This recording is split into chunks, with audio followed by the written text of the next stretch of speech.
I'm going to go ahead and send waves throughout the house to flip that vote. And who doesn't like a little bit of drama and power shift in the house?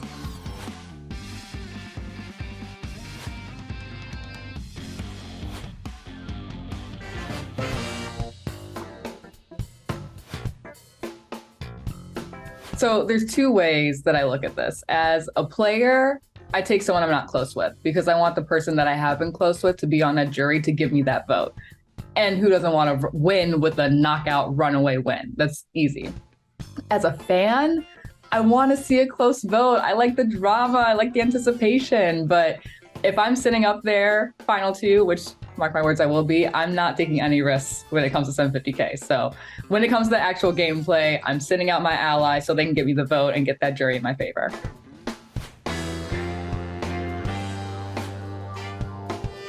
Ooh, so I watched season 20. Of course, I watched 23. That's actually what got me into Big Brother. And season 3 is one of my absolute favorites. Some of my favorite players would be Danielle R, obviously just an absolute mastermind who should have won her season. I'm glad we sequestered juries now because that's who I plan to model my gameplay after.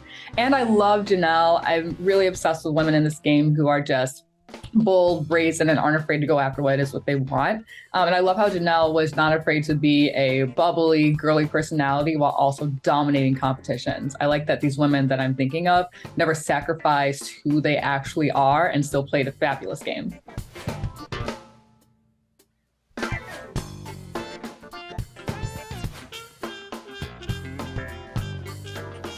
Well, obviously, if I haven't won the veto, I think I need to look at the rest of the landscape. Keeping the HOH happy can only get you so far because that person loses power the very next week. And if this ally is one of my stronger allies, I'm going to go ahead and send waves throughout the house to flip that vote. And who doesn't like a little bit of drama and power shift in the house? Absolutely. I do know that I have a lot to prove. I have a handful of competitions pretty early on that personally I know I need to win to prove my worth and strength to other people in the house.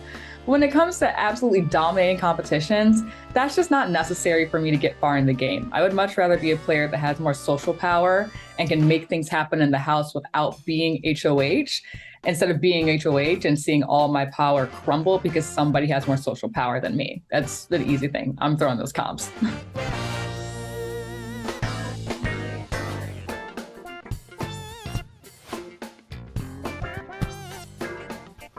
Nominating people the house wants on the block is so boring. I'm going big. I'm nominating people who are strategic players so I can get them out of the house, especially if it's pre-jury. If this is someone who's not going to be voting for me on the jury, I want them out so I can go ahead and build strong relationships with people in the house so that jury is curated to my favor.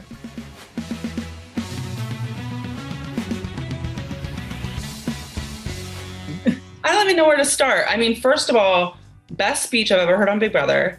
Oh, wow. Okay. And that's a consensus. That's not just me.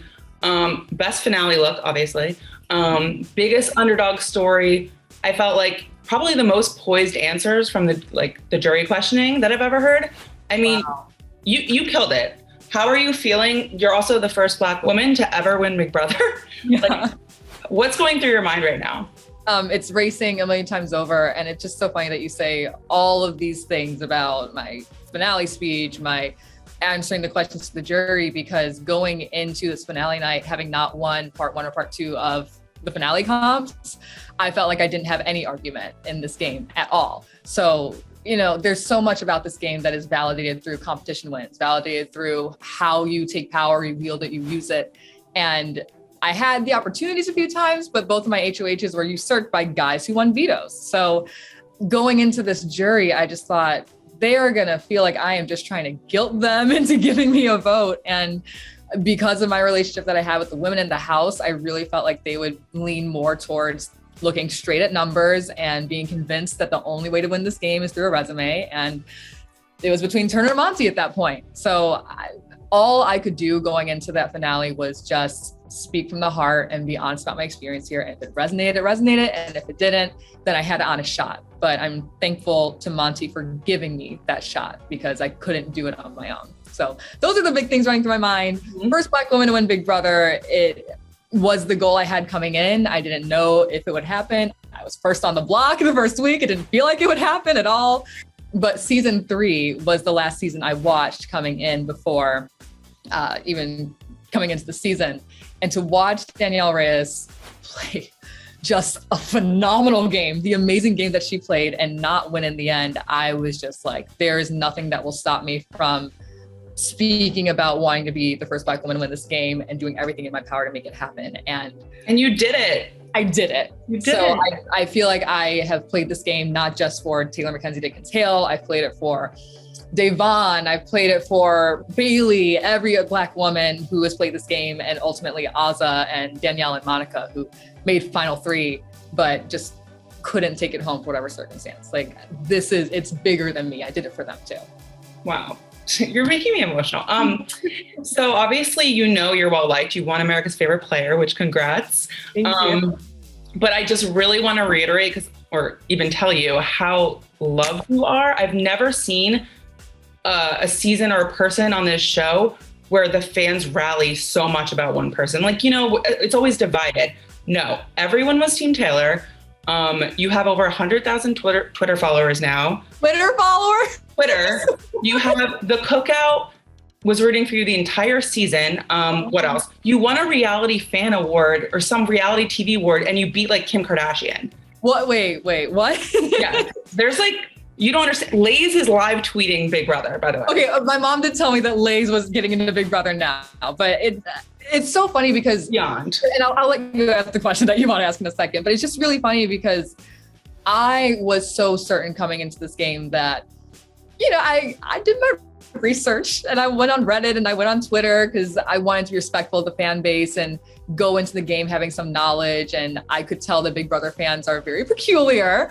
So I could tell, or at least I felt that as soon as my headshot was going to be released, it would be, here's this pageant girl. She just wants to get followers and be an influencer and Victor or whatever. We don't care. Like, we want the real Big Brother players. I just felt like I was never going to be seen as a real Big Brother player. And so I did everything that I could to be really respectful of the franchise and take everything that I could take. But to know that I was so well received so early on is just like, that blows my mind. I never, ever, ever would have expected that at all. No, I can't wait for you to see it. You're going to be blown away. You can literally do anything you want right now. You're that loved. That's unreal. So you obviously won 8-1. I just want to know, like, whose votes were you most surprised by? I know you were surprised by Terrance. I could tell. Shocked by Terrance's vote. I thought that there was going to be nothing that would stop him from voting for Monty. And I wouldn't have been upset about him voting for Monty. I know they were just closer than he and I were. And he's a Big Brother super fan. I just thought that the mechanics of the game would matter more to him. But I was also shocked by Indy's vote. I remember her putting the key in and saying, I'm voting for my favorite person. I'm sitting next to Monty. I know Monty's her favorite person. So 8-1 is so mind-boggling. I had a feeling in my heart that Jasmine would vote for me because even though we were on opposite sides of the house, we still have a similar cause in mind. I didn't expect it, but I had a feeling that she would. And who else is there that really shocked me? I thought Kyle and Michael would vote for Monty. Regardless of how close Michael and I, again, just assumed because he's a super fan that he would really break it down to statistics and moves that were made in the game. And Kyle, I know a lot of people are going to disagree with me, but I truly do have a lot of love for Kyle. He's someone who has owned up to what he's done and he's willing to do the work to be better in the future. But in the conversations that happened that week when his all-white alliance was revealed, his attempted all-white alliance was revealed, I just know that he and Monty had a stronger emotional connection than Kyle and I had. So I would not have been upset with him for voting for Kyle. But 8's my lucky number. So to walk away from this game with an 8-1 vote and $800,000, I don't know. And my mic pack the whole season was mic number 8. So I know you mentioned Kyle, and you just have so much compassion for forgiving and grace. I just want to compliment you because I don't think I could be that way. And we witnessed even as viewers, the bullying, the racism, the pettiness, and it was hard, but I can't even imagine living through that. You inspired a lot of people. What do you kind of want your story to be out, and then you went on to win, and you didn't win because people, felt bad or you convinced them. You won because you deserve to win. And that speech and you talking about like this, a winner doesn't need to be a comp beast, right? A winner can sit on the block 6 times and persevere. So like, is that the story that you want people to remember from this season? 100%. This experience has been a lot of, I have had to make active choices on, am I going to react or am I going to be someone who chooses to move forward in a way that's best for my sanity? And for me to remain sane in this house, I had to make the choice of understanding that the circumstances of this house and the game are going to cause people to extrapolate and dive further into things that do not exist. And if I'm going to make it to the end, I have to do what is right to protect myself so I can get to the end. I didn't come into this game with the goal of being, just a cool Black girl in the house. No, I came to be the first Black woman to win the game. So if I'm going to do that, I have to move with forgiveness and tolerance because of the position I was put in from the very beginning. So yes, when I talk about resiliency, when I talk about perseverance, that is what I want people to understand about this game now. This is not a game where you have to play like Dr. Will or what's the guy's name? Evil Dick. Like you do not have to be manipulative or condescending. And I know it makes great TV, but being at the very bottom and refusing to give up on yourself can also be really great TV. And I don't know, apparently it was, so. No, it was. I have to ask, so that you learned that some of the lies that were told about Joseph, he had your back the whole time, which obviously Julie kind of revealed. What are your thoughts on that? Yeah, I'm just confused now. Like Diary Fest sounded like a shit show. Diary Fest sounded like my personal nightmare, and I'm really happy that I was not out there because, like, do I look like a Diary Fest girl? No. So glad I didn't have to go through it. And I, when everybody came back in and started saying all these things about Joseph, you can see I did not believe it. It did not feel right. It did not sound like the person that I built a connection with. But I'd also seen people evolve into different types of people in the game. I've seen what the pressure of this game can do to someone. So for me to not first-handedly see what happened and have to work with the people who are now saying that my closest ally turned on me, well, I have to operate under those circumstances so I can move forward in the game. So I am just very, very happy that Joseph did not actually turn on me. I'm really happy that I can just explore what's going on there now without any fear.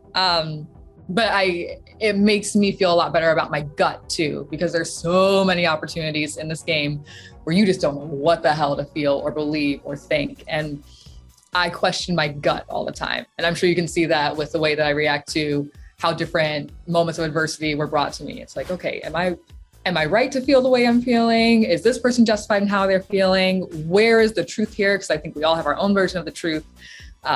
So yeah, now I feel like I can just trust my gut and hang out and have a good time with Joseph now. Yeah, your gut was right the whole time. And you had the most self-awareness, which I appreciated. Which is hilarious because these people were having a whole TED talk talking about, self-awareness. I know. They're self-aware. I'm like, y'all are crazy. I know I have to wrap up. I wish we had more time. What's next for you? Like, what do you want to do? And also, people want to know, obviously, if you're going to ever play Big Brother again. But what are you excited about? I think I'm going to need a couple years and a lot of therapy before I go back in the house.